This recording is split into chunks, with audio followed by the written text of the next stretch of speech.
பேராசிரியர் சுபவி அவர்கள் பேசுகிற போது சொன்னார், தேர்தலிலே தோற்றுப்போன கட்சிக்கு இவ்வளவு பெரிய கூட்டம் வேறு எங்கு உண்டு என்று கேட்டார்.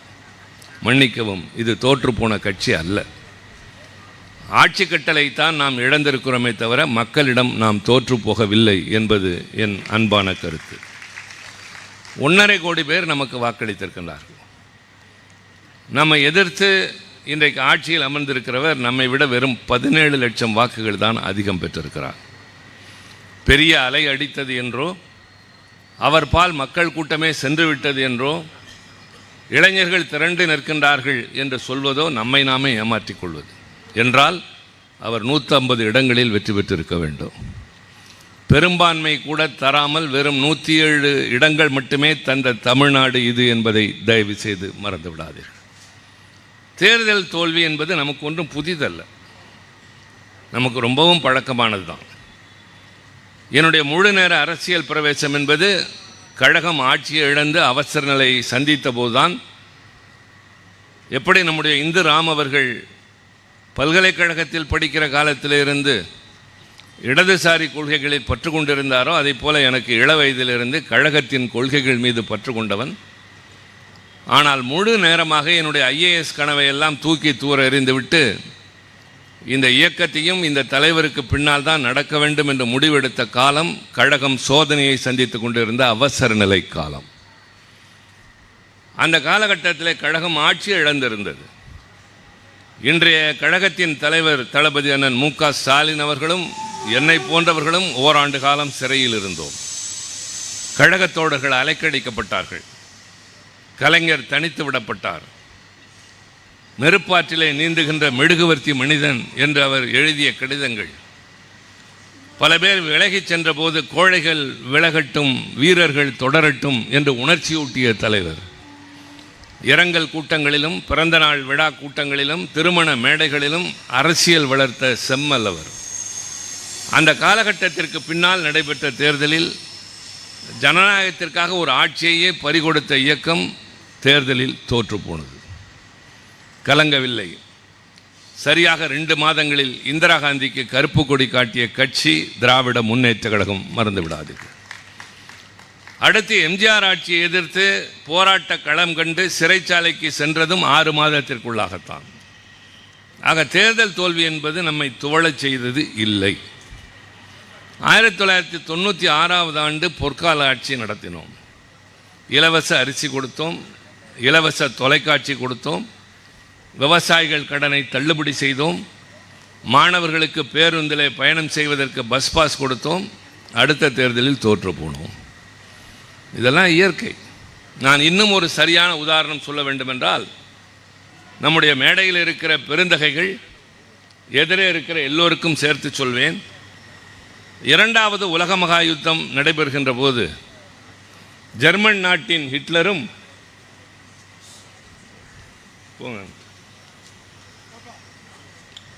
இத்தாலி நாட்டில் இருந்த முசோலினியும் வெறிபிடித்த வேங்கைகளாக உலகத்தை சூறையாடி கொண்டிருந்த பொழுது, மிகப்பெரிய வலிமை வாய்ந்த வல்லரசுகள் என்று போற்றப்படுகிற நாடுகளெல்லாம் நடுங்கி கொண்டிருந்த நேரத்தில், பின்னாளில் ரஷ்யாவும் அமெரிக்காவும் இங்கிலாந்தும் ஒன்று சேர்ந்து அமைத்த கூட்டணி என்பது வேறு கதை. அந்த காலகட்டத்தில் இங்கிலாந்து நாட்டை ஆண்டு கொண்டிருந்த சாம்பர்லைன் என்பவர் இந்த சூழ்நிலையை சந்திக்க இயலாதவராக ஆட்சியை விட்டு இறங்குகிறார். அந்த இக்கட்டான நேரத்தில் ஆட்சி பொறுப்பை ஏற்றவன் வின்ஸ்டன் சர்ச்சில். அவருடைய வீர உரை ரூஸ்வெல்ட்டையும் ஜோசப் ஸ்டாலினையும் இணைத்து ட்ரையம்வைரேட்ஸ் என்று அவர்கள் உருவாக்கிய அந்த கூட்டணி ஹிட்லரையும் வீழ்த்தியது, முசோலினியும் வீழ்த்தியது. உலகம் மீண்டும் நிம்மதியாக நடமாடலாம் என்பதற்கு பெரும் காரணம் சர்ச்சிலினுடைய வீர உரைகள். நம்மிடம் அர்ப்பணிப்பதற்கு வியர்வையும் இரத்தமும் உழைப்பும் மட்டுமே இருக்கிறது என்று அவர் பேசியவை இன்றைக்கும் வரலாற்றின் செப்பேடுகளில் இருக்கின்றன. இக்கட்டான நேரத்தில் ஆட்சி பொறுப்பை ஏற்கிறார். மக்களுக்கு பாதுகாப்பை தேடித்தர வேண்டும் என்று ஒரு பெரிய வலிமையான 2 வல்லரசுகளை, 2 சர்வாதிகாரிகளை வீழ்த்துகிறார். அடுத்த தேர்தலில் சர்ச்சில் தோற்று போனார். இதுவும் உலக வரலாறு தான். ஆக தமிழ்நாடு என்று இல்லை, இந்தியா முழுவதும் எடுத்துக்கொண்டாலும் சரி, உலக நாடுகளில் எடுத்துக்கொண்டாலும் சரி, ஒரு ஆட்சி திறமையாக நன்மைகளை செய்கின்றது, மக்கள் மீது அன்பு காட்டுகிறது என்பதால் தொடர்ந்து ஆட்சி அனுமதிக்காமலும் நடப்பதுதான் ஜனநாயகம் என்பது. காமராஜர் தோற்றதற்கு பின்னால் அண்ணாவிடம் போய் சொன்னார்கள், அண்ணா காமராஜரையே தோற்கடித்து விட்டோம் என்று சொன்னார்கள். அப்போது அண்ணா சொன்னார், திருத்திக் கொள்ளுங்கள், இது காமராஜரையே தோற்கடிக்கிற நாடு, எச்சரிக்கையாக இருங்கள் என்று தான் சொன்னார். ஆக எது வேண்டுமானாலும் ஜனநாயகத்தில் நடக்கும். ஏற்றுக்கொள்ளுகிற பக்குவப்பட்ட ஒரு அரசியல் கட்சிக்குத்தான் உண்டு, அது திராவிட முன்னேற்ற கழகத்திற்கு உண்டு. அதனால்தான் இன்றைக்கு தொடர்ந்து பல்வேறு நிகழ்ச்சிகளுக்கு இடையில் இந்த வாழ்த்தரங்கத்தை தம்பி மாசு அவர்கள் ஏற்பாடு செய்திருக்கிறார்.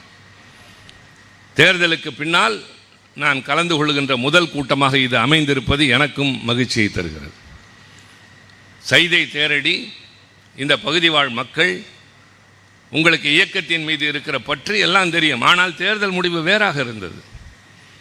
மக்களோடு மக்களாக காலையில் நடமாடி அவர்களோடு ஓடி உடைத்து வீடு வீடாக சென்று தனிப்பட்ட முறையில் ஒவ்வொரு பெயரையும் சொல்லக்கூடிய இந்த தம்பி தோற்று போனான் என்றால் அது அவருடைய குற்றம் அல்ல. அதையும் ஏற்கிற பக்குவம் அவருக்கும் வர வேண்டும். நாம் இன்னும் ஜனநாயகத்தில் கற்றுக்கொள்ள வேண்டியதும் நிறைய இருக்கின்றது. எனவே வெற்றி பெற்றவர் நம்மை விட வீரியம் கொண்டவர், நம்மை விட வலிமையானவர், நம்மை விட சிறந்தவர் என்பது அல்ல. மக்கள் தந்த தீர்ப்பை நன்றாக மனதில் வைத்துக் கொள்ளுங்கள்.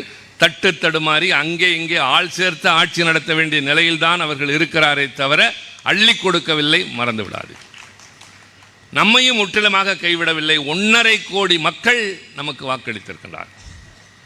ஆக திராவிட முன்னேற்ற கழகம் என்பது தேர்தல் வெற்றி தோல்வி அதன் ஆரோக்கியத்தையும் தீர்மானித்ததில்லை, ஆயுளையும் தீர்மானித்ததில்லை. இது 1000 காலத்து பயிர். நீதி காட்சி ஆட்சி காலத்தில் நிறைவேற்றிய சாதனைகளைப் போல, தமிழ்நாடு கண்ட முன்னேற்றத்தை போல எந்த காலமும் கிடையாது. அந்த நீதி கட்சி 37 சுவடு இல்லாமல் போனது. அது சில காரணங்கள். ஆக காரணங்களை ஆய்வது பின்னால் வைத்துக் கொள்ளலாம். ஆனால் நம்மை பொறுத்தவரை பேராசிரியர் சொன்னார், தோற்றுப்போன கட்சியா என்று. ஐயா, இது தோற்றுப்போன கட்சி அல்ல. வேறு ஒருவர் வெற்றி பெறுவதற்கான வாய்ப்பு அமைந்து விட்டது, அவ்வளவுதான். திமுக தோற்காது. திமுக தொண்டர்கள் தோற்று போக மாட்டார்கள், சோர்வடைய மாட்டார்கள்.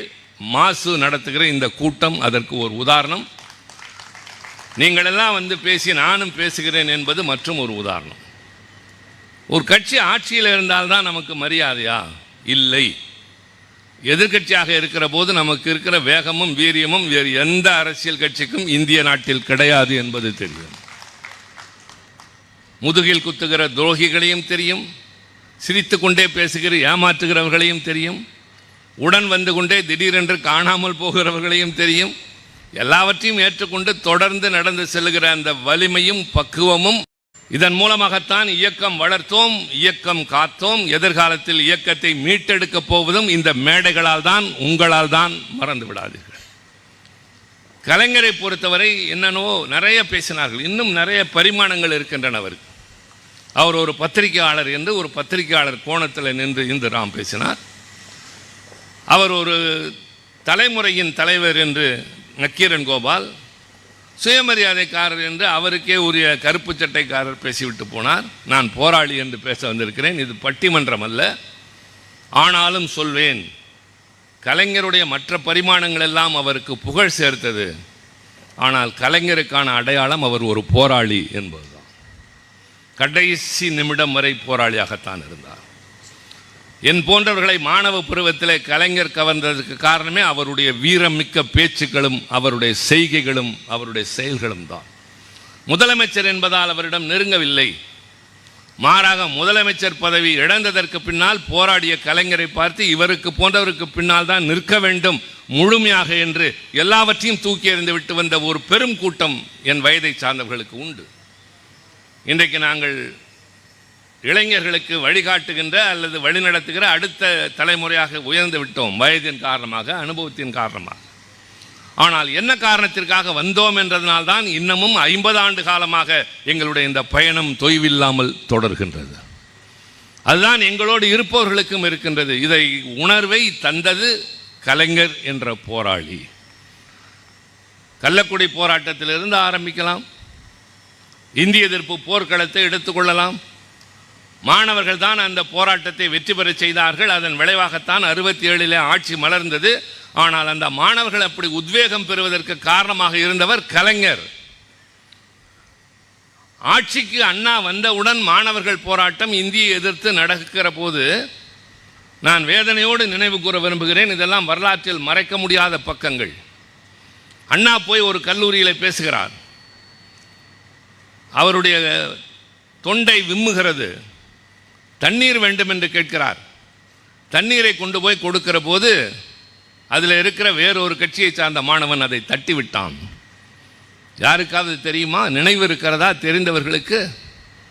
அண்ணா பேச முடியாமல் விம்முகிற போது அவருக்கு தண்ணீர் வேண்டும் என்று கேட்கிற நேரத்தில் கொடுக்க போனவர்களை தட்டிவிட்டவர்கள் தான் இன்றைக்கும் தட்டிவிட்டு நிற்கிறார்கள். மறந்து விடாதீர்கள். அடுத்த அந்த போராட்டம் வீரியம் கொண்ட போது அவர்களை சமாதானம் செய்வதற்கும் அவர்களை ஆறுதல் சொல்வதற்கும் அண்ணா அனுப்பி வைத்தது தலைவர் கலைஞரைத்தான். அவர் பேச்சின் மூலமாகத்தான் அவர்கள் அமைதியானார்கள்.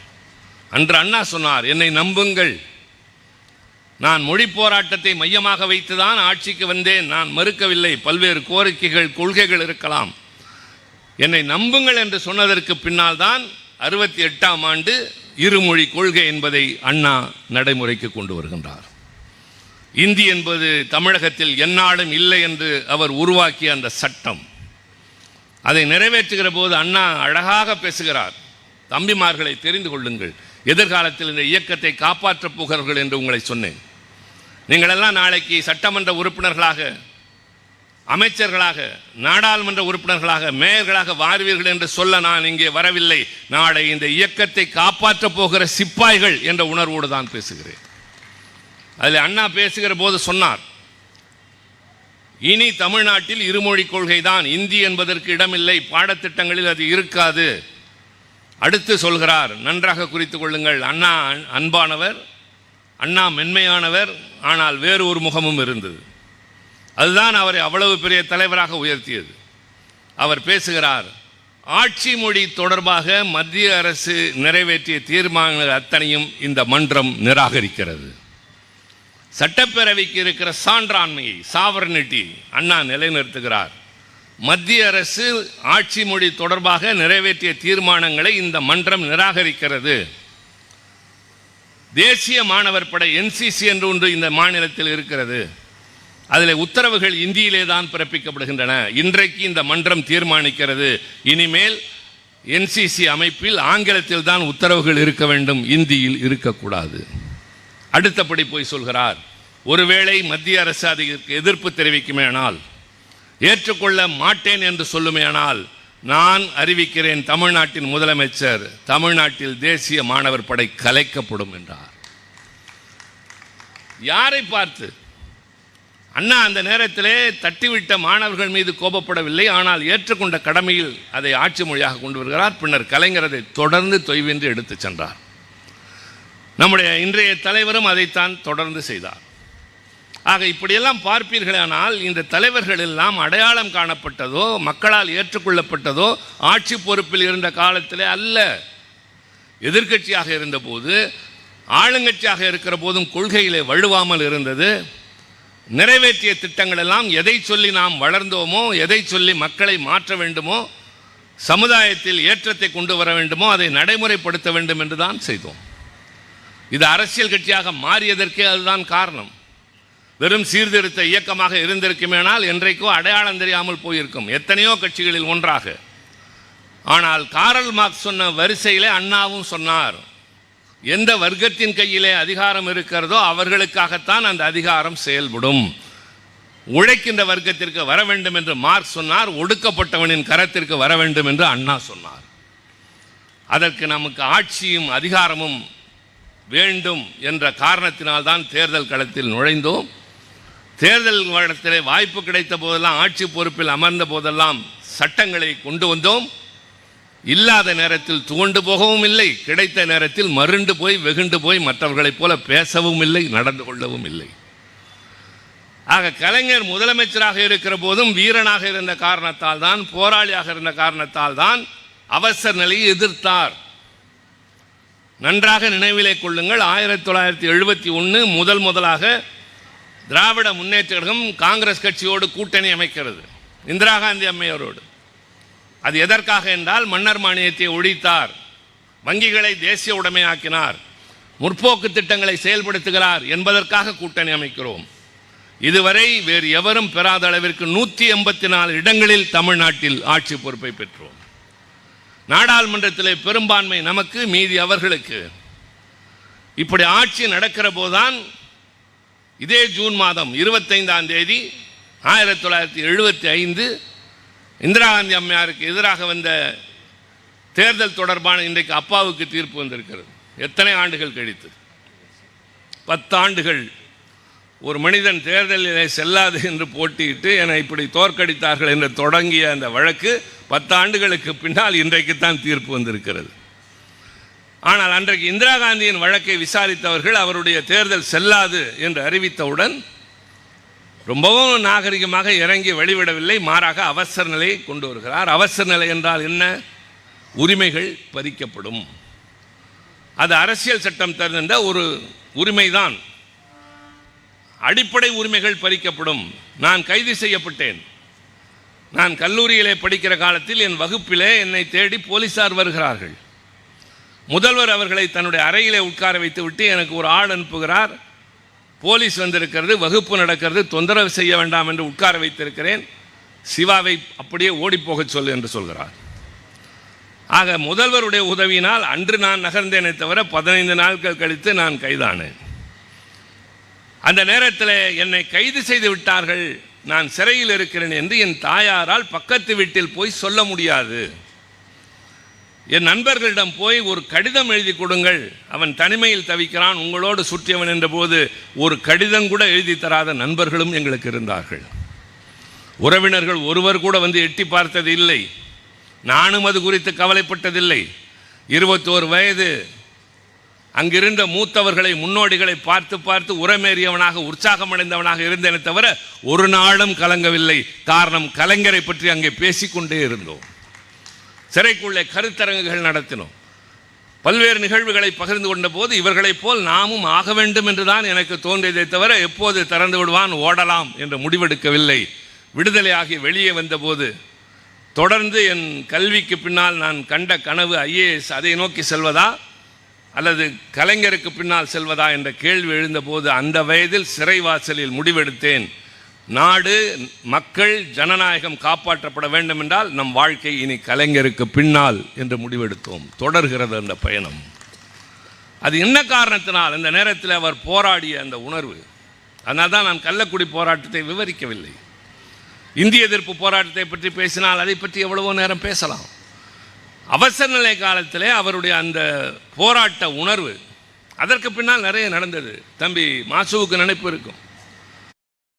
செயலாளர் ஒரு முறை இங்கே ஒரு பிரச்சனை, அறிவாலயத்தை அப்போதுதான் திறந்து கொஞ்ச நாட்கள் அண்ணா கலைஞர் உட்கார்ந்திருக்கிறார். காவல்துறையினர் அப்போது ஒரு அதிகாரி இருந்தார், நான் பெயர் சொல்ல விரும்பவில்லை, அத்துமீறி நடக்கிறார் என்று சொன்னார்கள். அவர் கொஞ்சம் கட்டுப்பட்டு நடக்கிறாரா என்று கேளுங்கள், இல்லாவிட்டால் நானே வருவேன் என்று அந்த துண்டை எடுத்து நடந்தார் பாருங்கள். மறக்க முடியாத நாள் அது. இன்னும் சொல்கிறேன், தெரியாத இளைஞர்களுக்கும் தெரிந்து நினைவிலை வைத்துக்கொள்ள பின்னால் வைத்திருக்கிற பெரியவர்களுக்கும் சொல்வேன், அண்ணா அறிவாலயம் திறக்கப்பட்ட நாள். எதனால் அண்ணா அறிவாலயம் திறக்கப்பட்டது? நமக்கென்று ஒரு கட்சி அலுவலகம் என்று ஏன் அந்த முடிவுக்கு வந்தோம்? ஏற்கனவே இருந்தது. எங்கே? அரசினர் தோட்டத்தில். ஒரு சாதாரணமான எல்லோருக்கும் கொடுப்பதை போல கொஞ்சம் பெரிய இடம். நானெல்லாம் அப்போது ஒரு காரணமும் இல்லாமல் சென்னைக்கு வருவேன். கலைஞர் பார்த்தவுடன் என்ன காரணமாக வந்தா என்று கேட்பார். உங்களை பார்க்க வேண்டும் போல் தோன்றியது வந்தேன். கூட்டம் இல்லையா? இல்லை. வேறு? உங்களை பார்க்கத்தான் வந்தோன்னு ஒரு சிரிப்பாக இருப்பாருங்க. அதோட இன்னும் சரண்டர் ஆனோம். எப்படி அவருக்கு பின்னால் தொடர்ந்தோமோ அந்த சிரிப்பும் போகிற போது வரட்டாயா எப்போ ஊருக்குன்னு கேட்குறாரு பாருங்க. அதுக்கெல்லாம் ஈடே கிடையாது. அந்த காலகட்டத்திலே எம்ஜிஆர் அவரை அந்த இடத்துல இருந்து அப்புறப்படுத்த உத்தரவு பிறப்பிக்கிறார். திமுக அலுவலகத்தை காலி செய்ய வேண்டும், ஒரே ஒரு அறை மட்டும்தான் தருகிறேன். நன்றாக எல்லோருக்கும் நினைவிருக்கும், உட்கார்ந்த நாற்காலியை விட்டு எழுந்திருக்க மறுத்து நான் போக மாட்டேன் என்று சொன்ன கலைஞரை நாற்காலியோடு தூக்கி வெளியே போட்டார்கள். வெளியே போட்டபோது என்ன நடந்தது என்பதுதான் ரொம்ப முக்கியம். ஒரு ஒல்லியான மனிதன் ரயிலிலே பயணம் செய்கிறான். முதல் வகுப்பு பெட்டியிலே பயணம் செய்கிறார். அதை பரிசோதிக்க வந்த அதிகாரி, நீ எப்படி இதில் ஏறினாய் என்று கேட்கிறான். நான் பயணச்சீட்டு வைத்திருக்கிறேன். இது முதல் வகுப்பு. ஆம், இது முதல் வகுப்பு டிக்கெட் தான். நீ முதல் வகுப்பு டிக்கெட் வாங்கியிருக்கலாம், ஆனால் நீ இதில் பயணம் செய்யக்கூடாது. இங்கே வெள்ளையர்கள் தான் பயணம் செய்யலாம் என்று சொன்ன பொழுது அந்த பிடிவாதக்கார ஒல்லியான மனிதன் இறங்க முடியாது, இது என் உரிமை என்று சொல்கிறான். அடுத்த நிலையம் வருகிற போது அவனை ரயிலில் இருந்து சட்டையோடு தூக்கி கீழே வீசுகிறார்கள். வீசி எறியப்பட்ட மனிதனின் பெயர் மோகன்தாஸ் கரம்சந்த் காந்தி. எழுந்து நின்றவனின் பெயர் மகாத்மா காந்தி. வெளிநாட்டுக்கு போய் படித்துவிட்டு ஒரு இளைஞன் ஊர் திரும்புகிறார்.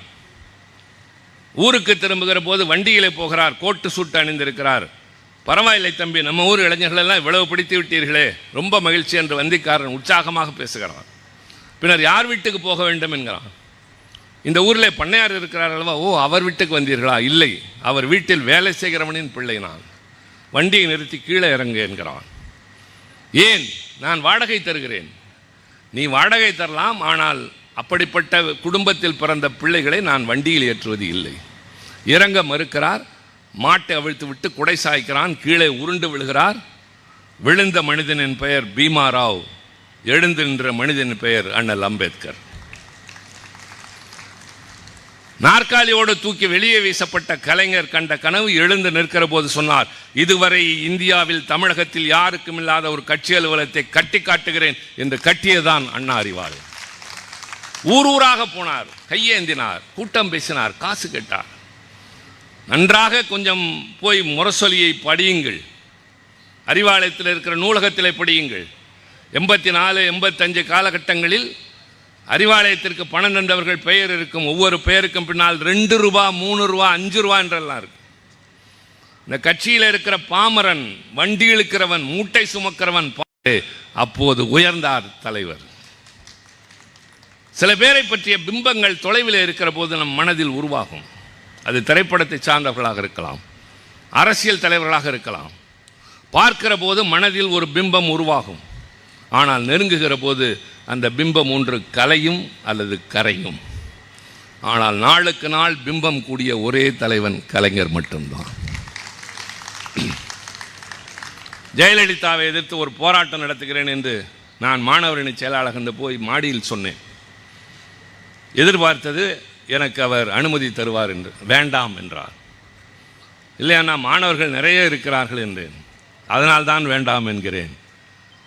ஏன் என்ற போது சொன்னார், அவர் இரக்கமற்றவர், ஏதாவது பெரிய அளவில் அசம்பாவிதங்கள் நடக்கும், எனவே அதை வேறு மாதிரி பார்த்து கொள்ளலாம் என்ற போது எனக்கு அண்ணா நினைவுக்கு வந்தார். இந்திய எதிர்ப்பு போராட்டத்தை கைவிடுங்கள் தம்பிமார்களே, இனி கட்சி பார்த்து கொள்ளும் என்று சொன்னார். நான் இந்தியை எதிர்ப்பதும் தமிழை வாழ வைப்பதும் உங்களை வாழ வைப்பதற்காகத்தானே தவிர உங்களை சாக கொடுத்து விட்டு நான் தமிழை வாழ வைத்து என்ன செய்ய போகிறேன் என்று சொன்னவர் அண்ணா. ஒரு இரக்கமற்றவரை எதிர்த்து போராடி மாணவர்கள் வீணாக பலியாகிவிடக்கூடாது என்று கருதிய கலைஞர், நான் வந்ததற்கு பின்னால் முரசொலிக்கு கட்டுரை எழுதுகிற போது எழுதினேன், தலைவரை பார்த்துவிட்டு நான் ஒவ்வொரு படியாக இறங்கிய போது அவரை பற்றி அபிப்பிராயம் ஒவ்வொரு படியாக கூடிக்கொண்டே போனது. பின்னாளில் ரொம்ப நாளைக்கு அப்புறம் கலைஞரை இவர்களை மாறி பத்திரிகையாளர் ஒருவர் சந்திக்கிறார். நிறைய புகைப்படங்களை கண்ணுக்கு முன்னால் போடுகிறார்கள். இதில் உங்களுக்கு பிடித்த புகைப்படம் இது, இது கலைஞருடையது எல்லாம். அவர் ஒரு படத்தை எடுத்து கொடுக்கிறார். அது அண்ணா சிலை அருகில் அவர் கைதாகிற படம். அவர்கள் கேட்கிறார்கள், ஏன் போராட்டத்தில் கைதானீர்கள் என்றா? ஆம். அப்படி என்றால் நீங்கள் ரயிலுக்கு முன்னால் கள்ளக்குடியில் படுத்ததையெல்லாம் தந்திருக்க வேண்டும், அது எவ்வளவு பெரிய போராட்டம், ஏன் இதை தந்தீர்கள் என்ற போது கலைஞர் சொன்ன பதில், 53 அந்த போராட்டத்தில் நான் கலந்து கொண்ட போது கழகம் வளர்ந்து கொண்டிருந்த காலம், கழகம் தேர்தலில் போட்டியிடாத காலம். ஆனால் இந்த போராட்டத்திற்கு பின்னால் நான் கைதானது முதலமைச்சராக இருந்ததற்கு பின்னால். முதலமைச்சராக இருந்ததற்கு பின்னால் ஒரு மனிதன் வீதியில் இறங்கி போராடி கைதாகின்ற அளவிற்கு தயவு செய்து இந்தியாவில் வேறு ஒரு தலைவனை எனக்கு காட்டுங்கள். நாங்கள் ஏதோ இல்லாதை பொல்லாதை சொல்லி கலைஞரை போல யாரும் இல்லை என்று சித்தரிக்க இங்கே வரவில்லை. திராவிட முன்னேற்ற கழகம் என்ற இந்த கற்கோட்டை, எஃகு கோட்டை என்பதை யாராலும் ஒன்றும் செய்ய முடியாது என்று பேசுவதெல்லாம் வீரவசனம் அல்ல, இதெல்லாம் யதார்த்தம், எல்லாவற்றும் பின்னால் அல்ல. நீங்களும் அதைத்தான் மனதிலே பதிய வைத்துக் கொள்ள வேண்டும். வந்தார், கைப்பட எழுதினார். இப்பொழுது இருக்கிற நவீன வசதிகள் கிடையாது, ஜெராக்ஸ் மிஷின் கிடையாது, ரோனியோ என்று சொல்வது உங்களுக்கெல்லாம் தெரியும். மையை உருட்டி கையாலேயே உருட்ட வேண்டும். ஆள் இல்லாமல் அந்த சாதாரணமான மெலிந்த உருவம் 500க்கும் மேற்பட்ட பிரதிகளை தானே சுற்றி சுற்றி எடுத்தது. அதை எடுத்துக்கொண்டு மறுநாள் காலை பொழுது புலர்கிற போது அண்ணா நினைவிடத்திலே மக்கள் பார்க்கிறார்கள். முன்னாள் முதலமைச்சர் கையில் துண்டு பிரசுரங்களோடு நிற்கிறார். இந்தியாவில் ஜனநாயகம் இல்லை என்று எழுதப்பட்ட அந்த கடிதம் கடைக்கடையாக பேருந்துக்கு காத்திருந்தவர்களுக்கு கொடுத்து கொண்டே நடந்த ஒரு தலைவனை கற்பனை செய்து பாருங்கள். கூட்டம் கூடுகிறது, பெரும் கூட்டம் கூடுகிறது. எல்லோரும் பின்னால் கட்சி தோழர்கள் வந்து விட்டார்கள். அண்ணா சிலை அருகே வருகிற போது கட்டுக்கடங்காத கூட்டம் என்று தெரிந்து போலீசார் வந்து கைது செய்கிறார்கள். அந்த படத்தை தான் கலைஞர் கொடுத்து சொன்னார், இதற்கு முன்பு நான் கலந்து கொண்ட போராட்டங்கள் ஒரு எதிர்க்கட்சி தலைவனாக, வளர்கின்ற கட்சியில் உள்ளவனாக, இந்த கட்சி தேர்தலில் பொறுப்புக்கு வரும் என்று கருதாத காலம், ஆனால் முதலமைச்சராக இருந்ததற்கு பின்னாலும் நான் அதே கருணாநிதியாகத்தான் இருக்கிறேன் என்பதற்காக என்று சொன்னார். இப்போது சொல்லுங்கள், கலைஞரின் அடையாளம் என்ன?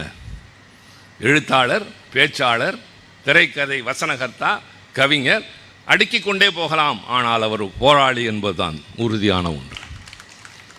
கடைசி நாட்களில் மருத்துவமனையிலே உடல்நலம் கொண்டிருக்கிறார். மீள்வாரா என்று அந்த இடத்திலே தோழர்கள் எல்லாம் பாட்டு பாடினார்கள். எழுந்து வா என் தலைவா என்று பெண்களெல்லாம் உணர்ச்சி பூர்வமாக கத்தி கொண்டிருந்த நேரம், கொஞ்சம் உச்சக்கட்டம் போய் தலைவர் மறைந்து விட்டார் என்ற செய்தி வருகிற போது மருத்துவமனையில் இருந்தோம். அதற்குள்ளாகவே அவரை அண்ணாவுக்கு அருகிலே கொண்டு போய் சேர்ப்பதற்கான முயற்சிகள் நடைபெறுகின்றன. ஆட்சியாளர்கள் அன்றைக்கு இருந்தவர்கள் மறுக்கிறார்கள். நான் அவர்களை மனசாட்சி இல்லாதவர்கள், இரக்கமில்லாதவர்கள் என்று சொல்ல மாட்டேன், அரசியல் காரணங்களுக்காக மறுத்தார்கள். எல்லோரும் துவண்டு கிடக்கிறோம். அண்ணா கலைஞருடைய மிகப்பெரிய நோக்கமே 2 தான், அவருடைய ஆசையே 2 தான். ஒன்று, அவருடைய நினைவிடத்தில் ஓயாது உழைத்த ஒரு தமிழன் இங்கே உறங்குகிறான் என்று எழுதி வையுங்கள் என்று முன்னமே சொல்லிவிட்டு போனார். 2வது, அண்ணாவுக்கு பக்கத்திலே உறங்க வேண்டும் என்று சொன்னார். அவர் வழியினால் அம்மா என்று கத்தியதில்லை, அண்ணா என்று தான் சொல்லியிருக்கிறார். மருத்துவர்களே அதை சொல்வார்கள். அது அவர் கனவு, அது முடியாமல் போனதே என்று எல்லோரும் கலங்குகிற போது இன்றைய கழகத்தின் தலைவர் தளபதி எங்களெல்லாம் வாருங்கள், கலைஞரை இப்பொழுதே ஒரு நிமிடம் பார்க்க வேண்டியவர்கள் பார்த்து விடுங்கள், நாளைக்கு கூட்டம் அதிகமாகும் என்றபோது உள்ளே போய் பார்த்தோம். முகத்தில் வாட்டமில்லை. அதை விட முக்கியம் நண்பர்களே, முகத்திலே சிரிப்பு இருந்தது, ஒரு புன்னகை இருந்தது. இத்தனை நாட்கள் உடல்நலம் கொண்டிருந்த மனிதன், பேச முடியாமல் இருந்தவர், நோய்வாய்ப்பட்டிருந்தவர், அது எப்படி முகத்திலே புன்முறுவல்? அந்த புன்முறுவலின் பொருள் எப்போது தெரிந்தது தெரியுமா? நீதிமன்றத்தில் நமக்கு உத்தரவு கிடைத்து அவரை அண்ணாவுக்கு பக்கத்தில் கொண்டு போய் வைக்கிற கடைசி நேரத்தில் தான் தெரிந்தது. நீங்கள் ஏன் அவ்வளவு பதறினீர்கள்? எனக்கு தெரியும், நான் விரும்பியதை செய்வேன் என்று. ஆக ஒரு போராளியாக போராடி தான் அந்த இடத்திற்கு போனாரே தவிர எவனுடைய கருணையினாலும் இல்லை, யாருடைய இரக்கத்தினாலும் அல்ல. அப்படி வாழ வேண்டும் என்ற அவசியமும் இல்லை. வாழ வேண்டும் என்ற நிலை வந்தால் உயிர் வாழ வேண்டியதும் இல்லை என்று வாழ்ந்த அந்த தலைவன் இன்றைக்கும் நம்மை வழி நடத்துகிறார். அவர் வழியில் இன்றைய தலைவர், அவர் வழியில் நாம் அனைவரும், அவர் வழியில் நீங்களும். எதிர்காலம் நம்முடையது. நன்றி, வணக்கம்.